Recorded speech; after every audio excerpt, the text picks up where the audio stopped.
is my second speech, and this is my audience. Say hi. Hi. Okay, and Lakeisha's going to be That's Lovey's videotaping. mom. That's what Go. it is. Is it on? Mm-hmm. Okay.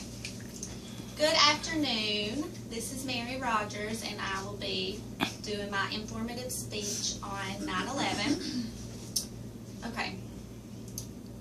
9/11, 2001 is one of the most devastating days in American history.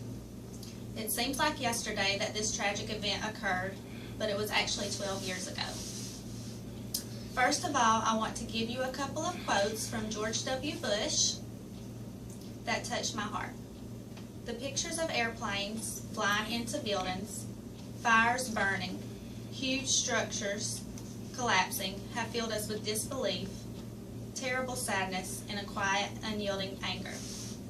These acts of mass murder were intended to frighten our country into chaos and retreat, but they have failed. Our country is strong. And the second quote is, tonight I ask for all those who grieve, for the children whose worlds have been shattered, for all whose sense of safety and security has been threatened, and I pray they will be comforted by a power greater than any of us, spoken through the ages. In Psalm 23, even though I walk through the valley of the shadow of death, I fear no evil. You are with me. I can remember this day very vividly. It may not have meant as much to me on that day. I was only in 6th grade. It's hard to believe it was that long ago. It means more to me now than I could ever explain. Everyone was frantic. We were released from school early in fear that anything could happen. 4 passenger airliners were hijacked by 19 Al-Qaeda terrorists to be flown into major American buildings as suicide bombings.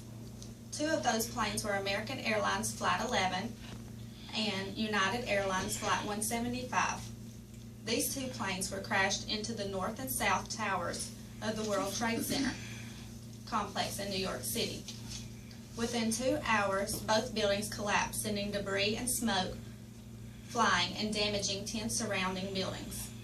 The 3rd plane, American Airlines Flight 77, was crashed into the Pentagon, which resulted in a partial collapse of the west side.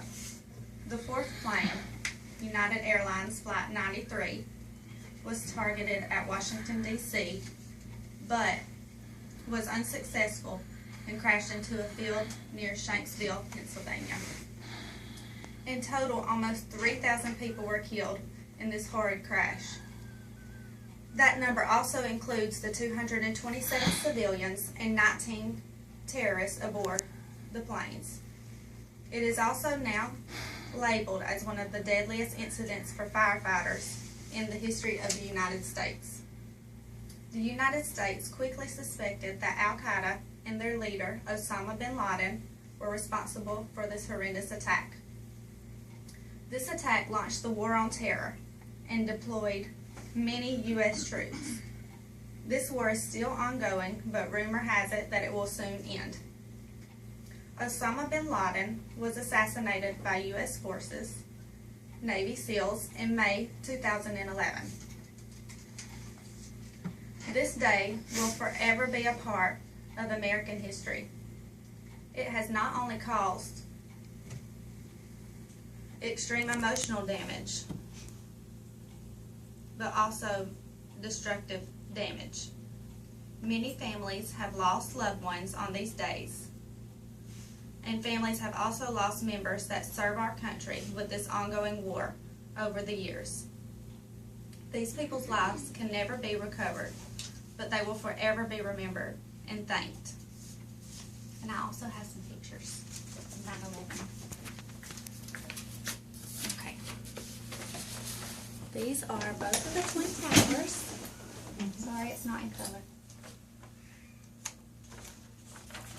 Okay. Thank you guys for listening to my speech. I'm proud to be an American, and being married to a military spouse has making it a lot easier for me to understand the things that have to do with 9/11.